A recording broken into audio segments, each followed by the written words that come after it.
All right, we are going to get started. It is a pleasure to have all of you with us. My name is Mary Beth Gassman, and I am a faculty member at Rutgers University Graduate School of Education. I also serve as the Associate Dean for Research. And the Graduate School of Education at Rutgers is sponsoring this event today. We have a series of faculty research presentations. We're really excited to have Nichole Garcia with us today. She's going to be presenting Microdisasters, Latinx undergraduate critical race counter stories during COVID-19. I'm very familiar with Nichole's work because I've had the pleasure of reading a lot of it, and she does amazing work. So you're in for a treat. And for those of you who don't know Nichole that well, I'll just tell you she is an assistant professor of higher education and college student affairs here at the Graduate School of Education at Rutgers. And as a Chicana Puerto Rican, her research focuses on the intersections of race, feminisms of color, and Latinx communities in higher education. And specifically, she is a mixed methodologist and focuses on the differences and similarities between Latinx sub-ethnic groups, students, and families regarding their college readiness, retention, and completion. And before I introduce or hand it over actually to Nichole, I wanted you to know that as we're moving along, please put your questions in the Q&A. She is going to present on her work, and then we are going to have an open Q&A, and we hope you will ask some great questions and engage with Nichole. As I said, I'm really excited about this, and Nichole, take it away. Thanks, Mary Beth. Welcome, everyone. It's great to be here with you all. I'm excited to talk to you about some work that I did during COVID-19. It's part of a bigger mixed methods project, so this is a subpopulation of what I'm doing. I'll explain some of the quantitative aspects as next steps towards the end. But I like to position who I am coming into this work. So I identify myself as a critical race and feminist scholar that grounds her work in higher education.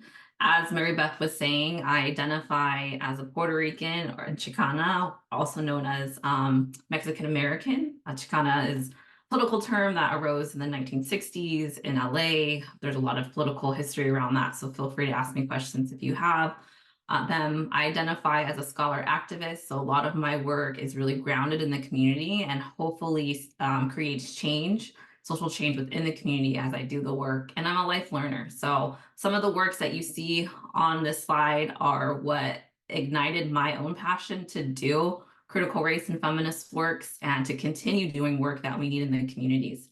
So I'm very excited to share with you this research project on Latinx student disaster. So roughly in 2021, was right on the brink of COVID-19. It was in the fall. We were still pretty much in quarantine, and we're thinking about what's happening to our communities. And I was really interested at this point because I had, prior to COVID-19, been working on a project on disaster among Puerto Rican communities. And it was so interesting that there was this juxtaposition around COVID-19 happening about 4 years, well, a little bit longer, after hurricanes hit the island. So Hurricane Irma, Hurricane Maria hit the island and completely depleted the island of its resources. And so I was getting ready to launch a study around Puerto Rican college students who had migrated stateside to really think about how are they continuing their education. And when I was set to go to Florida, because a lot of them had went there to schools there, COVID-19 hit. So I had to think bigger. And so I imagined that Puerto Ricans could be a case to think through how the rest of Latinx AO communities were experiencing disaster. I got an invitation from the CDC to really talk about some of my methodological work. And if you have questions around my methodologial work, feel free to ask me at the Q&A or ask them throughout the chat. But this was really thinking about the similarities and differences among Chicana XAO and Puerto Rican families. And the CDC really was interested in characterizing, attending to, and addressing these group differences, and that these communities are invaluable. So they had asked me to chart strategic directions for work to accelerate the progress towards health equity. And then I realized, like, oh, this is a bigger project in general. Like, it has different ways to impact the communities I come from and care about and uplift. And so this is really important to setting the precedent to how I did the study, and I'll explain a little bit more. But the big question that we have to consider is, the question is not if a disaster will occur, but when it will occur. So while COVID-19 was a huge disaster, a global shutdown, there are disasters that happen consistently across different countries in the US. There's natural disasters. Disasters are defined broadly. And so again, the question is not if a disaster will occur, but when it will occur, and are we prepared to handle it? So the statement of the problem, I'm drawing from the Federal Emergency Management Administration and how they define disaster, which is an occurrence of a natural catastrophe, technological accident, or a human-caused event that has resulted in severe property damage, deaths, and multiple injuries. There is a disconnect in literature on how to define this, but I figured that FEMA would be the best place to draw from a definition, as they are the ones that offer a lot of services across the nation and work with multiple entities across the governments to think through how to help folks experiencing disaster. And so I noticed in the literature as well that there's a dearth of scholarship evaluating disaster preparedness from a student's perspective, which is really ironic since the majority of students compromise the much of the population of institutions of higher education. So if we are really thinking about students and servicing students, specifically those that are underrepresented, but we're not looking at the perspectives, there's a huge gap to contend with.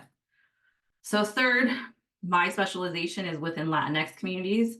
So for the Latinx communities, there's a dire consequences of a global shutdown, which would result in an inaccessible healthcare, economic loss, insufficient education, and an increase in vulnerability for a population already experiencing structural violence and injustice.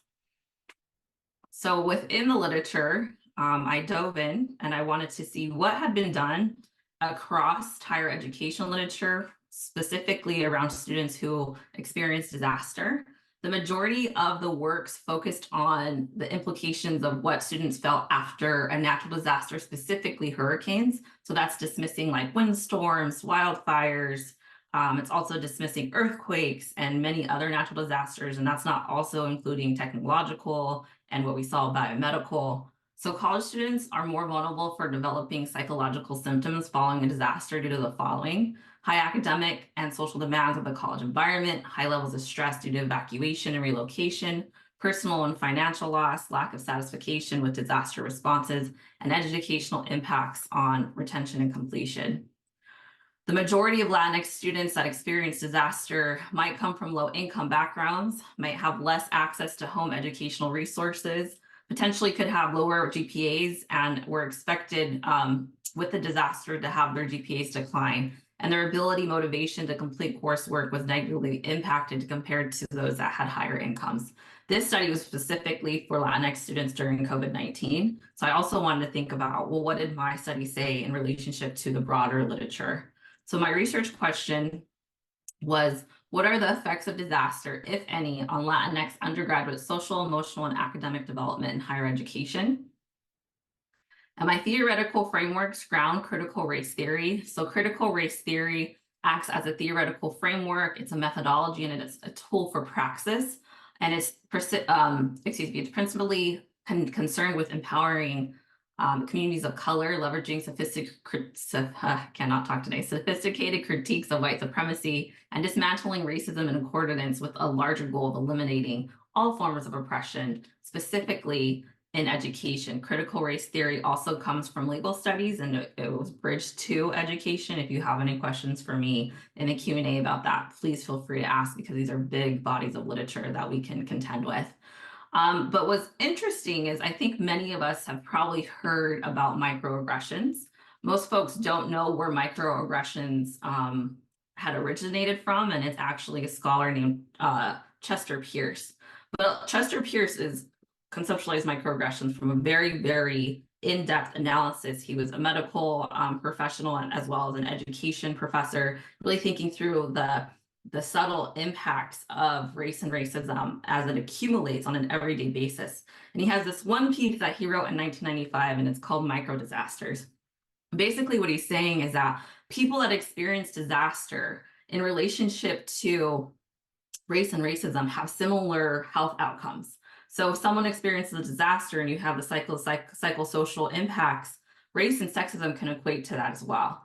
And that's where he left it. And so I found this nugget and I was like, oh, this is like cumulative effect, the everyday consequences of something happening under a structure. And when it intersects with race and racism, what does that look like for different populations? Will it in 2019 produced an article, and it was not in conversation with Chester Pierce, but she was looking at a global context of what this looked like among folks in Africa that were under-resourced, underfunded, and how they survived disaster and resilience. So I'll explain my definition of what I'm calling racial microdisasters in my findings, but this is where the body root, the theoretical body comes from.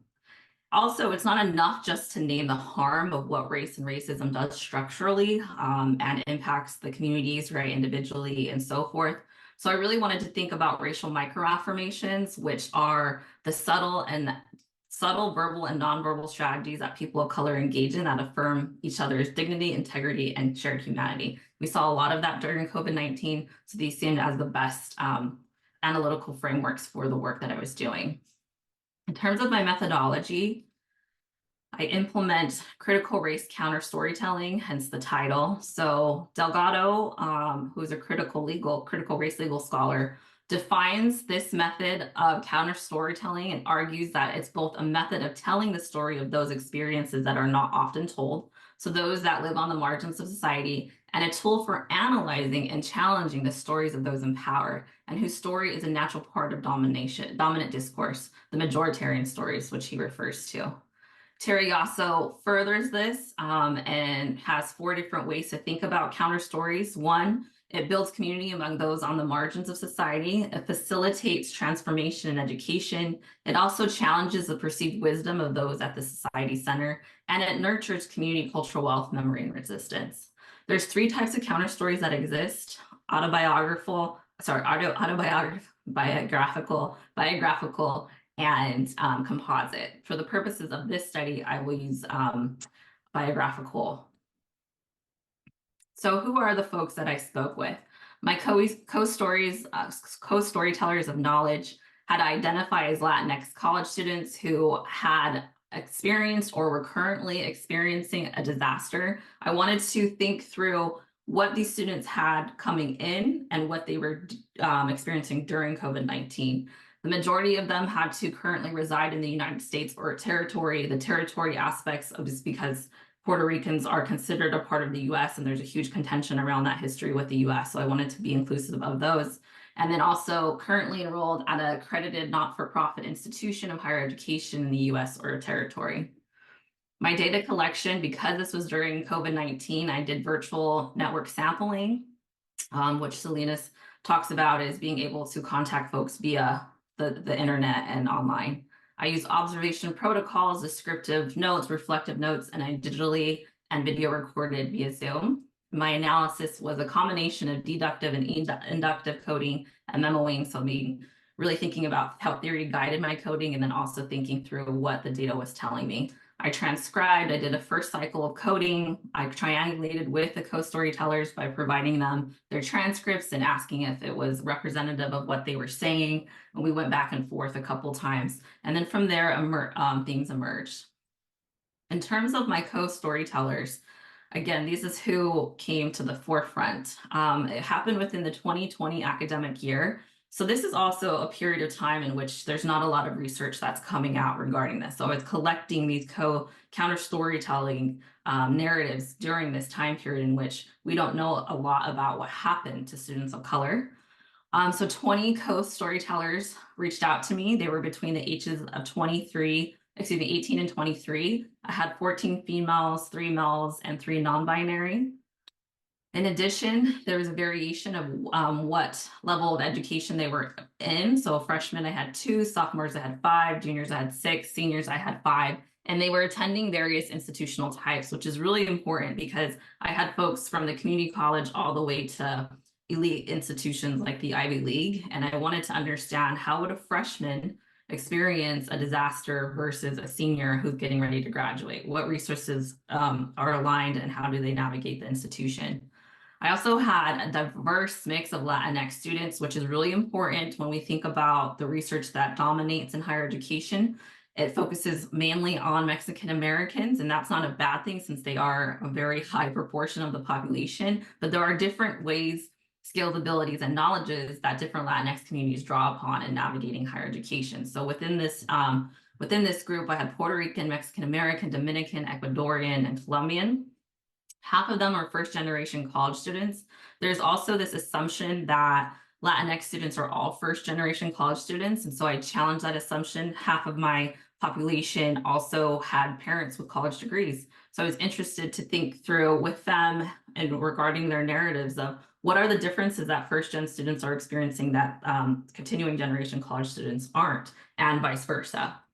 And so my findings lead me to what I'm defining as racial micro disasters. And this is a working definition that I'm putting up. So for Latinx undergraduates, racial micro disasters are the cumulative everyday consequences of racism and the intersections of other forms of oppression, which act as a slow violence when disaster occurs and consequently weakens disaster preparedness and recovery efforts. I have 3 ways that this showed up within the counter stories.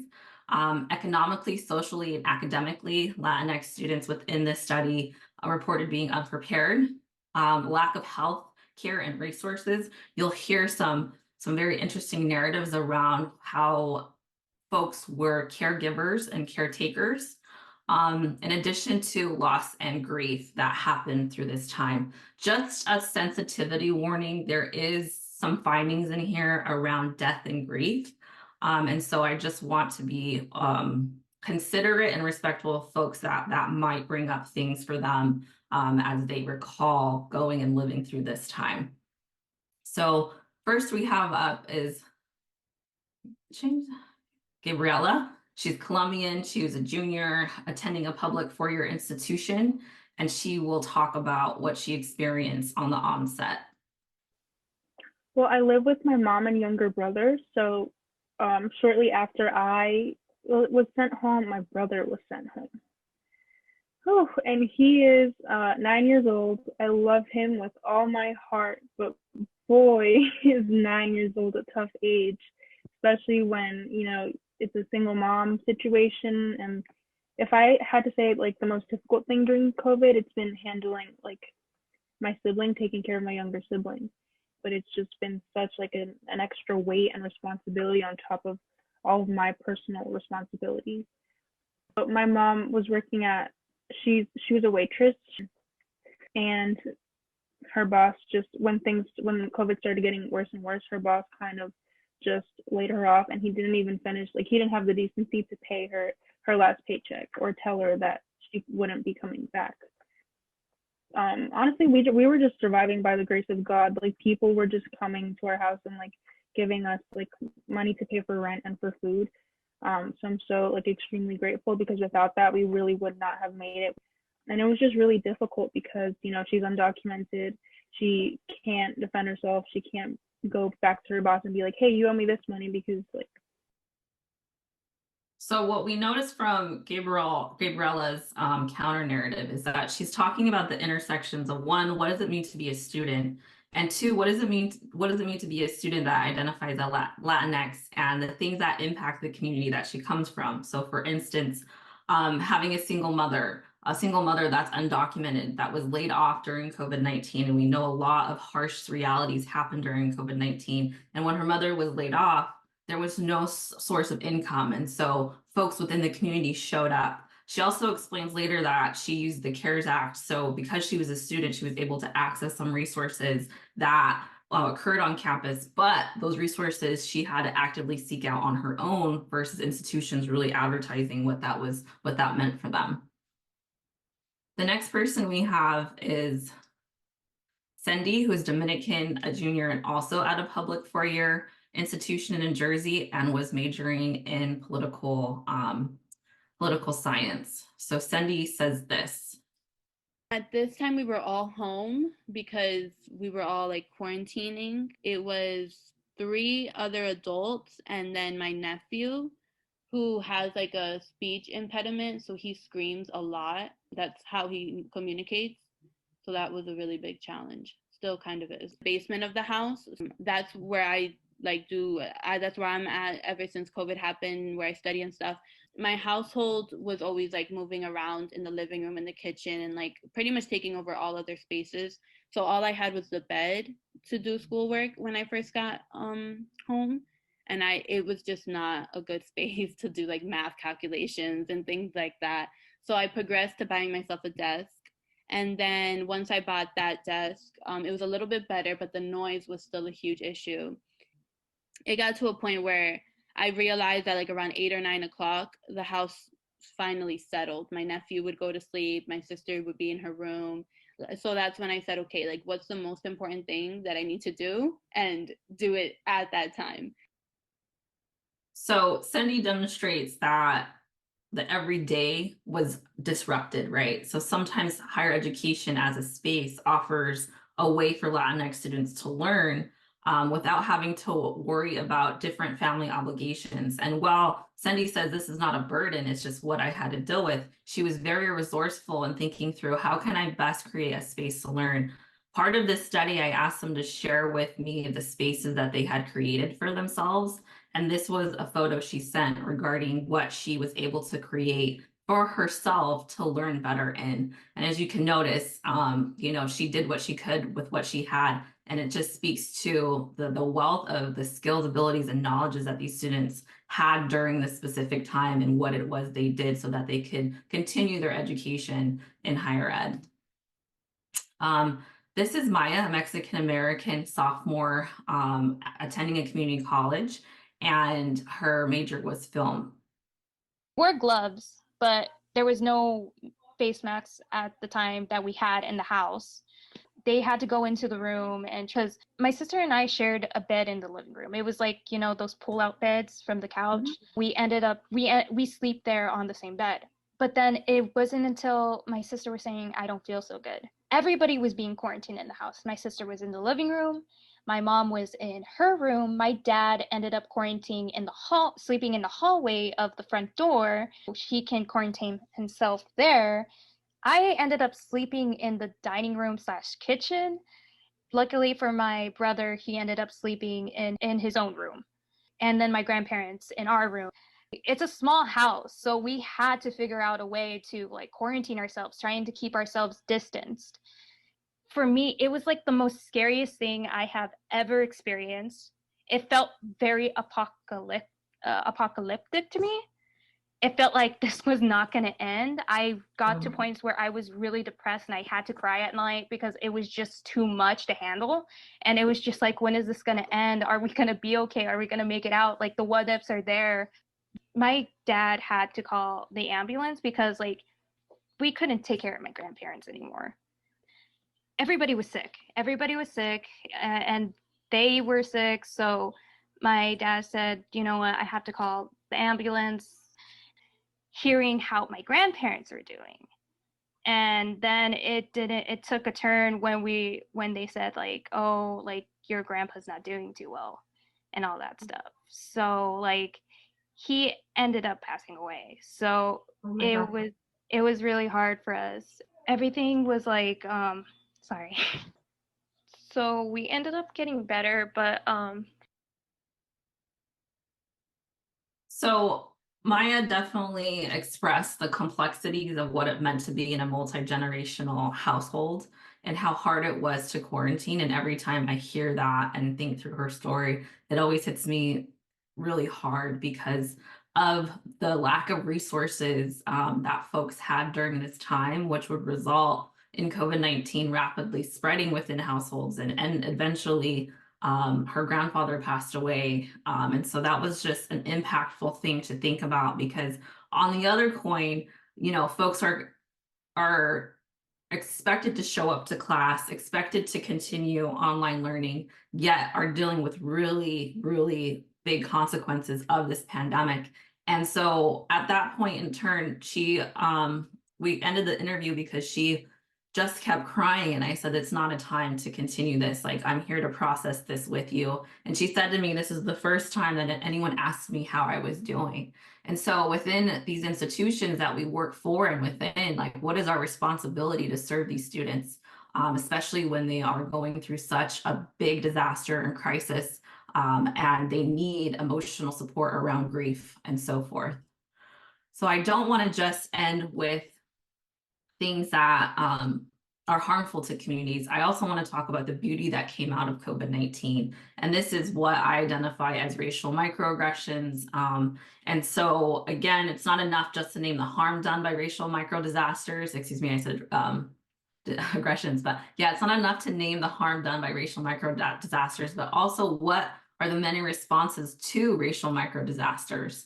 Racial microaffirmations are the subtle verbal and nonverbal strategies of people of color engaging in which they affirm each other's cultural intimacy, dignity, integrity, and shared humanity. So this showed up in 3 ways: community resilience and advocacy, familial and sibling love and support, and family degree aspirations. So first, we have Diego, who is a Puerto Rican senior attending a private 4-year institution in Connecticut and a political science major. And I really admired Diego because he had experienced Hurricane Maria, Irma, the earthquakes, and was as like a freshman, sophomore, junior, and then was graduating in COVID-19. And he had a lot to say about what it meant to be Puerto Rican, but also what it meant to the communities that he came from. Yeah, very much what I've learned is that you have to talk about it, like you have to look for support networks. This idea of like old networks of like neighbors helping neighbors that was quote unquote like gone in modern times is kind of coming back. You should never have to ask a community to be resilient. Like you should never have to ask a community to hold the weight of the world like on their shoulders. Like that's ridiculous. Like that's, but this idea that you need that a resilient community is a focal point, survival, stability, like fulfilling your needs is just absolutely ridiculous. Or states or governments or other institutions have failed you. In terms of COVID, for example, is a pretty good example. Like never feel like your household or your neighborhood is the quote unquote like one to lead the charge. So Diego really challenges this notion of how communities have to be resilient, and he pushes against that idea because for far too long, specifically Latinx communities, and he's really talking about the Puerto Rican communities, they have been asked to be resilient, but there's been no accountability structurally, government-wise, to help support them. And so what he's asking us to do is really think about what is the charge, what is the community responsible for, and what is the institution responsible for. And then we have Yulisa, who is a Dominican junior public 4-year institution attending in New Jersey and psychology. And I was asking him what pushed them to keep going forward. And this is what she replied. Well, for me, my family's like my motor, like they push me. And I think a lot of Latinx students feel the same way. Always think about your family and like think about the satisfaction you'll have if we can walk across the stage and like have our parents see that. I think that's my biggest dream, and that's what constantly pushes me every day. It's why I get up, it's why I do what I do. That holds so much weight for my family, and like being able to like give them like my diploma so they can like hang it up in a little corner, because I know that's what my mom probably wants to do. So Yulisa gives us a really beautiful way to think about what keeps her motivated during COVID-19. And I'd like to report that she did graduate and she was able to hand her degree to her family. And so a lot of the times for Latinx communities, depending on where you're at, this is a shared document. It's something that's sacred, and it's something that it's not just for you as an individual, it's for your family, it's for uplifting the community. And it's very much a shared and collective way to think through what keeps folks motivated and how they think through graduation and who motivates them to keep going. So I just want to wrap up with a few recommendations and then thinking about my next steps, and feel free to ask questions. So specifically within higher education, I would like to encourage us to think through preparedness as a process and not a product. So oftentimes there's disconnects around how senior leadership and how students are thinking about what does it mean to be prepared for a disaster? A lot of that is around how we think about communication. So there needs to be an increased communication about disasters more generally that may initiate a culture shift within the student body in how they view natural disasters and preparedness. And so this can be done by incorporating information about disaster, into classes or lecture-oriented events where there is a direct communication and may assure students receive the information, at least get them thinking about the topic. This can be done in syllabi or orientation and advising. And last but not least, social media platforms are huge for the generations to come. So Twitter, Instagram, Facebook pages that list groups, events, and broader programs in place and prepare for students to be aided in. So again, these are recommendations for us to think about how students go through and it can improve how they are prepared in relationship to the institution. And there was a lot of different things that came up, but definitely social media platforms were huge. And that's where I got a lot of these folks as well to participate in as co-storytellers. So lastly, for me, it's really important to think about political policy implications around what it is I want to do with this work and how can it best services, again, the communities I come from, uplift and care about. And so I was really in search of a quantitative methodology that could help me tell these discourses, but also structurally visualize and display how race and racism is being manifested. And what does that look like visually? And so I ran into this innovative methodology called quantitative ethnography, which is an emerging methodological approach that combines ethnographic and statistical tools to analyze both big data and smaller data to study human behavior and interactions. So specifically within quantitative ethnography, there's a quantitative tool called epistemic network analysis. So it's a method or a tool in QE, and it's a network analysis technique for analyzing the structure of connections among coded data by quantifying and modeling the co-occurrences of codes. So basically what it's doing is it's taking the qualitative data, it's allowing you to code qualitatively, and then you upload it into what they call an epistemic network analysis platform, and it will show you the relationship of the discourse happening. And so it's definitely co-occurrences are modeled as dynamic weighted node links networks, such as networks can be compared visually and statistically, allowing for various comparisons between groups and samples. And so within an ENA model, and this is how the data looks for formatting, you really are interested in how the codes come up and how often they come up. So for instance, if you code by line every sentence and it brings up the code, let's say this is engineering, you'd put a 1. So one counts it as this is the code coming up, 0 counts it as it's not coming up. So it's a coding system of 0 and 1s depending on the codes that you have. And so an ENA model looks like this. It's very interesting. It's very cool to look at to see how the codes show up. So these are the codes where you see the specific collaboration and so forth. The nodes are the black dots, how big or small those are really depends on the power of the tool. And then the edges are the relationship between the nodes. So how are the codes connected? So within, and again, I'm new to quantitative ethnography, but I'm learning about it. But one thing to think about is how do we get to model 0 with qualitative data?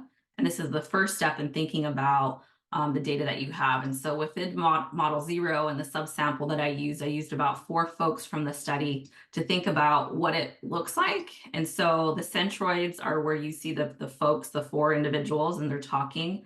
And within this, you can see the codes that I coded for. So relief support, adversity, family, disaster, COVID-19 pandemic, and online. So this is one individual's network and thinking about how their relationship with the discourse that they were talking about. So codes, again, are the black dots.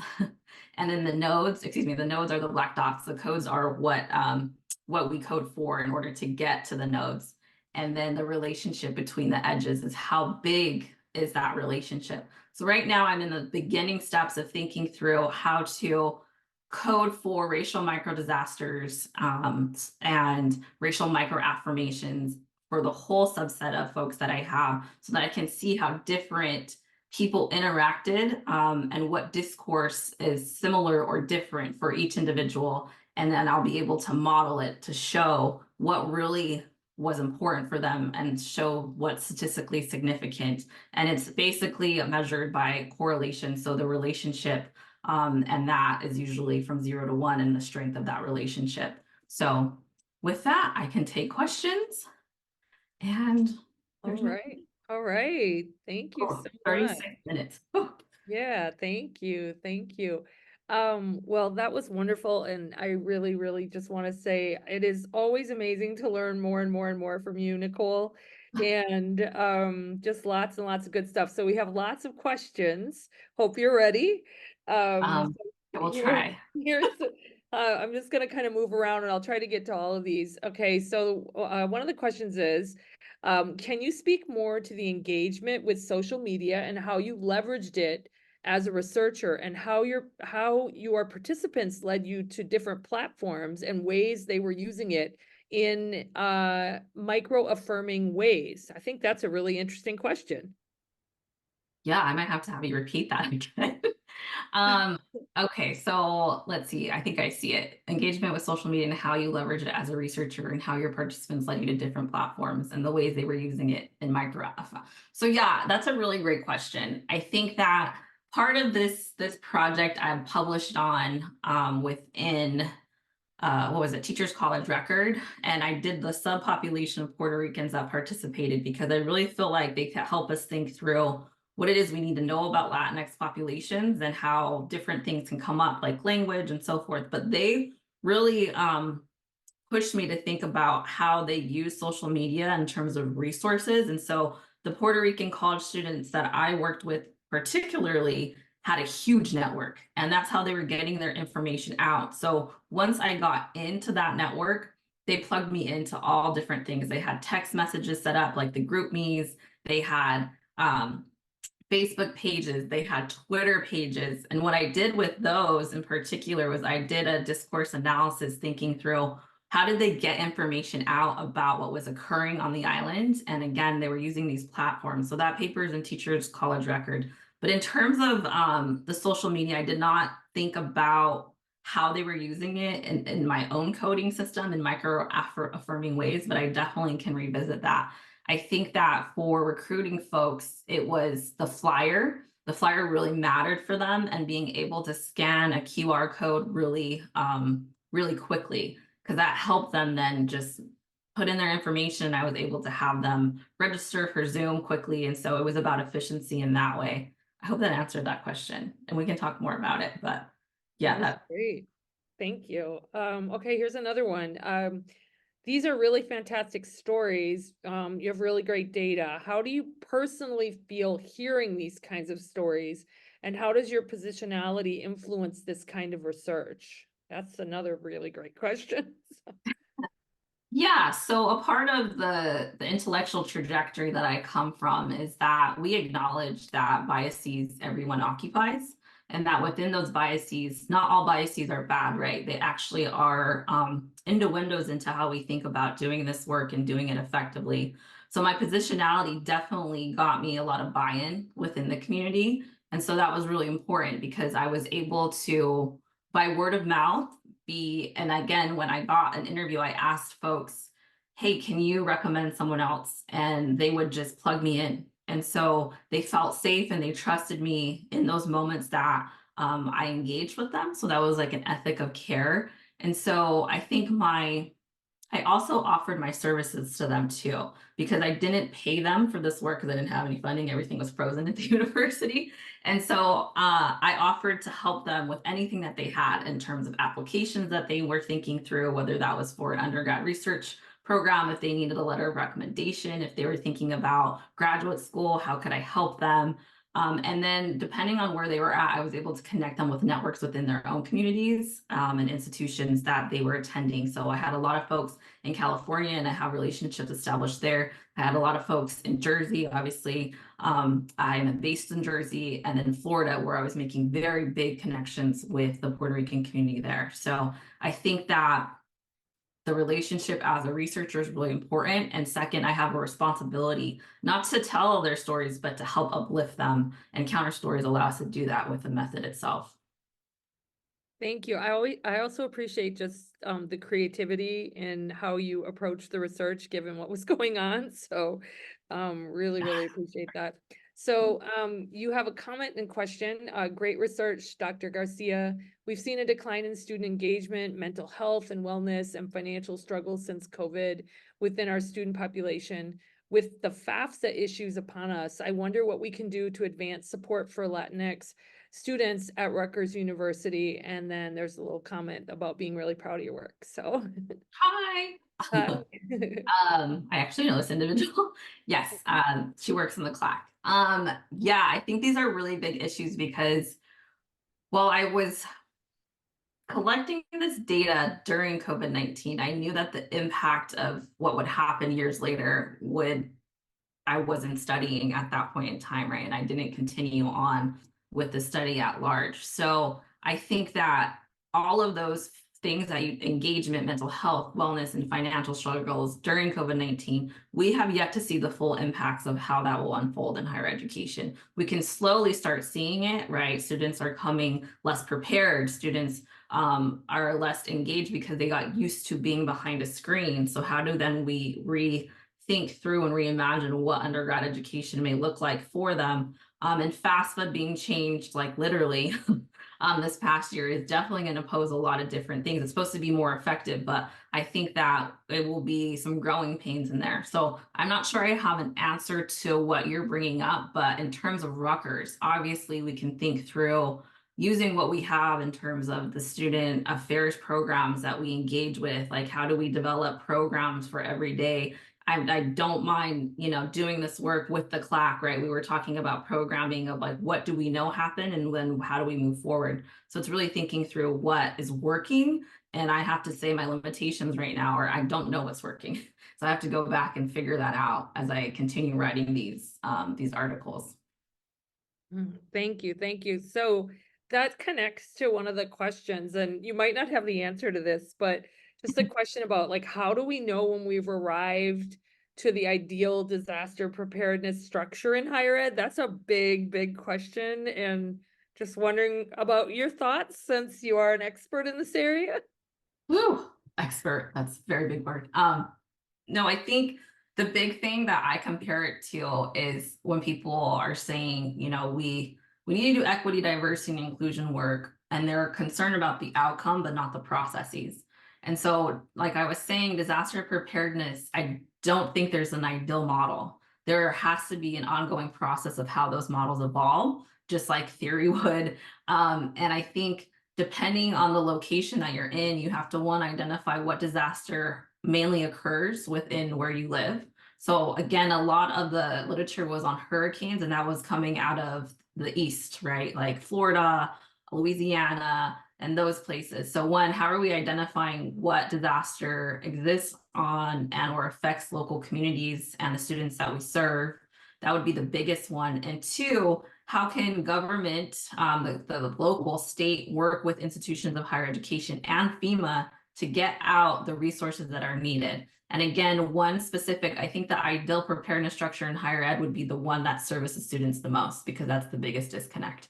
And so we got to think through how we do that. And a lot of institutions protect their institution before they protect the people that occupy it. So I think we have to revisit that. Wow, that's a profound statement that you just made too. And yeah. Wow. So another question, have you found different stories when it comes to preparedness from different types of institutions, PWIs as compared to HSIs, for example? Yes, absolutely. So I think that, and I can speak to this from the Puerto Rican experience because that's where this research started. And I was actually going to Florida to look at an HSI that serviced all Latinx students, but had a huge population of Puerto Rican students. And I plan to do a comparison with Rutgers because it technically is, well, now it's an MSI, but we call it a PWI, our historically white institution. And so, yeah, I think what I noticed with that research among Puerto Ricans is HSIs were able to emotionally and socially serve these students the ways that they needed. But, ooh, balloons, that's celebrating. But financially didn't necessarily have the resources or have those resources clearly allocated to different populations, right? Like where was the funding going? Where was it at? The majority of what I saw a lot went into STEM. Now, the difference is with the PWIs is that the Ivy Leagues, elite institutions were able to offer what we call disaster relief programs and able to bring students from Puerto Rico to then participate in these programs for at least a semester free or comp tuition. But the limitations of the PWIs is that it was only for that semester, and they had no grace on then how can students continue their education if they were not able to get back to the island. And the island was shut down. I mean, it was depleted. They didn't have electricity or water for months at a time.